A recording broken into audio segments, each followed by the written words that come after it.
I've been having a really tough time like assimilating into the academic mindset and expectations that are Berkeley. Because like you come from a community college and there you're the star student of every class you're in, you're the teacher's favorite. Now it's like I really wish they would have just like pushed me more. So I got like a bunch of B's on a bunch of papers and I feel like it's out of my control at certain points because it's like, and I mean, it's okay. I mean, I guess people say B's are pretty normal, but it's hard. I wanted to be one of those people that even though they were from an area where they could stand out a lot, once they got to Berkeley, they would still stand out to some degree. And I feel like I'm just becoming really like normal and average here, which is not cool. Which is why I think I want to pursue a doctorate, because it would kind of like, just the idea of going that far, like beyond just a bachelor's. Kind of setting yourself apart, even if it's just a title. But yeah. Well, I was a political science major for 2 years, but I realized the thing I loved most about it was the political philosophy, like reading Hobbes. I broadened out to English so that I could read more Homer and Virgil. Also, I just started taking classes that I really love. A lot of modernist authors, Virginia Woolf, T.S. Eliot, James Joyce. The plan originally was to major in like literature, not just English. Sometimes it's like, seems like a vicious circle, the whole academia thing. You go to school to teach school. Not just be on a campus for the next 6 years. But then at the same time, it's like, I really want a doctorate. And I feel like it would be completing something. It would be formulating knowledge and like really like exploring and deepening my understanding in like a certain field. It's kind of like, I don't know, like when I was first learning guitar and like you would learn a song that would teach you something. And in the end, it's just a song, but like whatever it was, like the strumming pattern or this weird chord change or whatever, like you just use those tools for like every other song you would play. And I don't know, gaining that much expertise, even if it was in some like odd, strange, minute field, would still be beneficial. I'm that really weird person in the discussion group that's hazarding the most far-fetched argument possible, and everyone's like, like, I'm not scared about that. But when it comes down to like the judgment of it, like by people I respect, like GSIs and professors.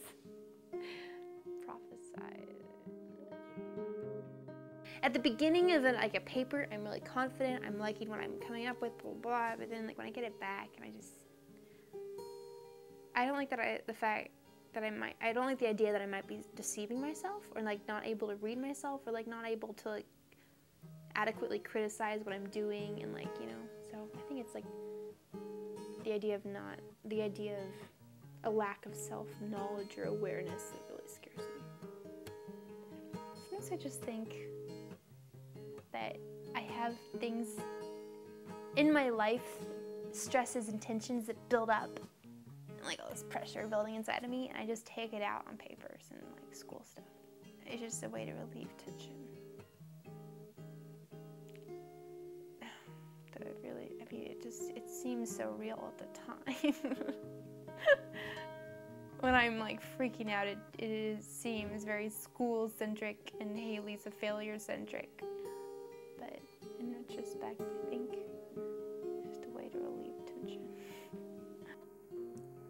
I've kind of to a fault, I've almost always written lyrics first. And my dad would kind of like, he would like kind of like warn me about it just because sometimes the songs would be very lyric-y and not like, would be like no distinct melody, and like you'd just be like verse after verse would sound very similar and kind of just muddled together. Because I was like so obsessed with like the words, like what everything meant. Like the music was really secondary. I guess I've known people and I've been around a lot of performers, and just growing up with my dad being in the entertainment industry, and there are those people that are just like self-promoting all the time, like come to my show, get my CD, have a new album out, let me tell you all about this new CD I'm working on for 30 minutes at a time, and it's just like, I don't want to be that. And I have so many areas to grow in as an artist still. I'm not ready to commit myself fully to whatever it is that I'm producing at the time. I want to keep reading books that help me think about things differently. I want to keep listening to artists that help me grow. I don't know. I'm not ready to self-promote if that day comes. And I think maybe that's the journey that I would be going on through academia as well. Just like attaining that level of education, maybe at that point I would feel comfortable. But the music thing too is I just don't want to become a performer, because you get so like, you believe what people are telling you. Like when they're like the whole fan thing is interesting. I mean, I'm really glad that I didn't go into music when I was like 16 and 17. I think it would have ruined me. These people get all these fans so early on in life, and they have these really skewed perspectives on life. Like they're more important than they are, and that sounds kind of cruel, but like, that's why I love being here, because I was getting a really skewed perspective on life. When you get to that point when like you're not really motivated to grow anymore, it's like this inward force kind of drawing you into yourself. That's what scares me the most about performing and music and all that. It's just like the narcissism attached and like self-promotion and all that. Like, I fear that the more recognition I got, the more I would believe it. I don't want to believe it. It's just opinions. Just like not sure what to do.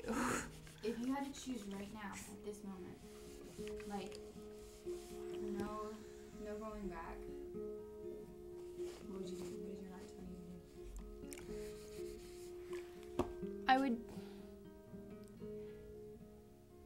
Don't think, just do it. No, I know the answer, but I'm trying to frame it up in like a way that I could. No, it would be music. It would be, not only because you could go back and do grad school.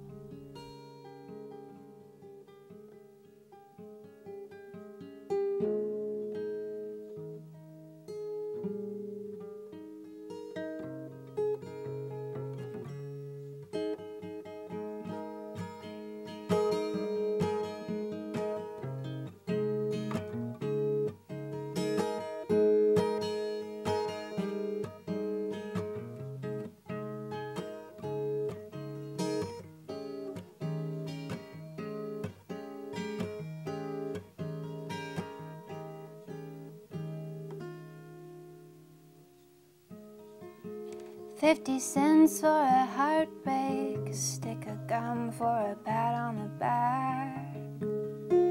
Sing along for your saint's sake, stop letting small men do you a favor.